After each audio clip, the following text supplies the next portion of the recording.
est abusive. Toute pratique d'un propriétaire bailleur qui serait contraire aux dispositions de la loi. Au sommaire de notre émission aujourd'hui, les pratiques abusives. En outre, nous évoquerons le cas particulier de certains bailleurs qui conservent les doubles de clés afin de pénétrer dans l'appartement sans l'autorisation du locataire. Mais tout de suite, une page de réclame. Alors, comment vous le trouvez mon logement? Vous êtes bien ici, hein? Vous savez, j'ai refait les murs moi-même.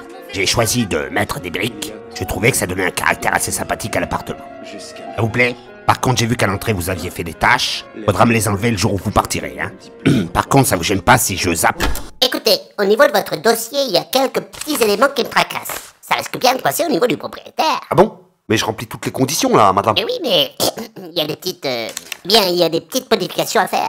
Eh bien, votre garant physique déjà au niveau de sa couleur, vous auriez pas quelque chose de plus clair? Et surtout, n'y voyez pas de ma part une pratique discriminatoire. Vous êtes de quelle origine déjà? Je me permets de vous demander ça pour mettre le maximum de chance de votre côté. Vous savez, le propriétaire est un peu réticent à l'idée de... Enfin, je pense que vous me comprenez. Quelquefois, la loi n'encadre pas certaines pratiques. Elles sont dites discutables.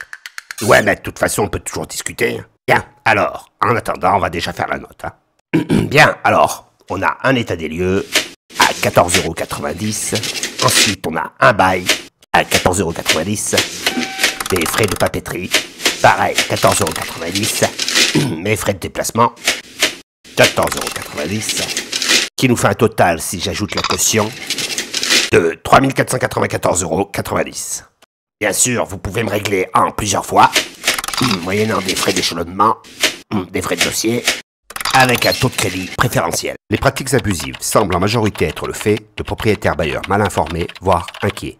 Par l'impulsion d'une loi, l'information est transmise au conduit auditif. Les frais du dépôt de garantie ne doivent pas dépasser un mois de loyer hors charge. Ceci étant une disposition juridique de la loi. Le signal est ensuite envoyé au cerveau pour y être décodé. Mais il arrive parfois que le signal subisse une détérioration accrue, et c'est ainsi qu'une erreur se glisse au niveau de l'organe vocal. Pour le dépôt de garantie, je vous demande 2 mois de loyer, ainsi qu'une attestation de bonne tenue de vos comptes bancaires. Une attestation de votre employeur. 12 derniers bulletins de salaire. Votre numéro de sécurité sociale. La taille de vos caleçons. À défaut, votre tour poitrine. Et si vous êtes intéressé, des frais de réservation. Vous êtes de quelle orientation sexuelle? Ah oui, dernier point à préciser, je n'accepte pas les animaux.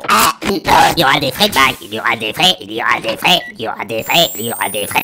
Et t'as pas intérêt à me demander une quittance de loyer? Je vous ai pas raconté. L'autre jour, je vais voir un type qui loue un logement. Vous savez ce qu'il me demande? C'est quoi vos orientations sexuelles? Non, mais pour qui il se prend, celui-là? Moi, je me suis pas démonté, je lui ai dit. Bah quoi? Faut pas abuser non plus. J'ai les moyens de vous le payer, votre loyer. Qu'est-ce que vous croyez? Pauvre type. Non mais il m'a pris pour qui, lui? Pour une fille facile?